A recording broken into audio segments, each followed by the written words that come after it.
Hello friends, તો આજે આપણે એક એક્સપેરિમેન્ટ કરવાના છે. તો શું એક્સપેરિમેન્ટ કરવાના છે? આ છે મઠિયા છે, એને બધા તળતા હોય છે. તો આજે હું શેકીશ અને શેક્યા પછી જોઈએ છીએ કે કેવું લુક આવે છે અને એનો ટેસ્ટ કેવો આવે છે. કારણ કે મેં પણ ક્યારેય એવું ટ્રાય કર્યો નથી. તો આજે એક્સપેરિમેન્ટ કરીને જોઈએ. Let's see. તો ચલો.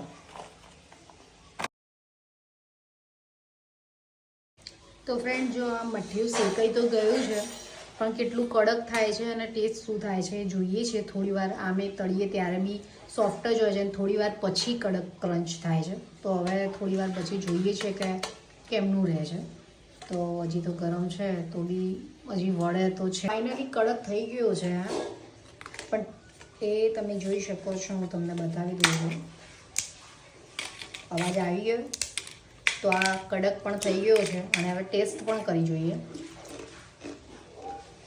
ટેસ્ટ પણ સેમ જ આવે છે. તો તમે લોકો ટ્રાય કરજો અને કમેન્ટ્સ બી કરજો. જેણે કર્યું હોય એ કમેન્ટ્સ કરજો અને જેણે ના કર્યું હોય ટ્રાય કરજો. સેમ ટેસ્ટ છે. જે લોકો ઓઇલને એવોઇડ કરતા હોય એ લોકો આવી ટ્રીક કરી શકે છે, ખાલી ટેસ્ટ પૂરતી. ચલો, મને તો સારું લાગ્યું છે કારણ કે સેમ ટેસ્ટ છે અને ક્રંચ બી એ રીતનું જ થાય છે. એટલે મને તો પસંદ આવ્યું છે. તમે પણ ટ્રાય કરીને કમેન્ટ જરૂર કરજો. Bye bye.